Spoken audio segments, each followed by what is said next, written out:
Online content নির্মাতা দীপঙ্করের মৃত্যু হয়েছে। না ফেরার দেশে সিলেটের জনপ্রিয় কন্টেন্ট ক্রিয়েটর দীপঙ্কর দাস দীপ বিদেশের একটি হাসপাতালে চিকিৎসাধীন অবস্থায় তিনি মারা গেছেন।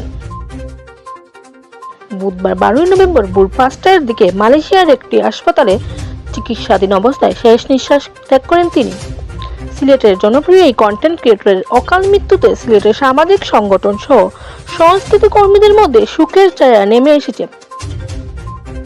জানা যায়, মঙ্গলবার দিবাগত রাতে হোস্টেলে হঠাৎই অসুস্থ অনুভব করেন দীপ। প্রচন্ড বুকে ব্যথা অনুভব করলে তার সহপাঠীরা মালয়েশিয়ার একটি স্থানীয় হাসপাতালের আইসিইউতে তাকে ভর্তি করেন। সেখানেই হৃদরোগে আক্রান্ত হয়ে মারা যান এই কন্টেন্ট ক্রিয়েটর।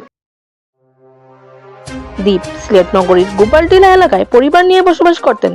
তিনি হবিগঞ্জ জেলার মাধবপুরের মন্ডল কাপন পটিজুরি গ্রামের দিব্যজিৎ দাসের বড় ছেলে। মা, বাবা ও ছোট ভাই রয়েছে তার পরিবারে। উচ্চ শিক্ষার জন্য দেশ ছেড়ে মালয়েশিয়ার একটি বিশ্ববিদ্যালয়ে পড়াশোনা করতেন। পারিবারিক সূত্র থেকে জানা যায়, ইতিমধ্যে দ্বীপের মরদেহের ময়নাতদন্ত সম্পন্ন হয়েছে। এখন মরদেহ দেশে নিয়ে আসার প্রস্তুতি চলছে। সালমা ইসলাম, দেশ 24 লাইভ, সিলেট।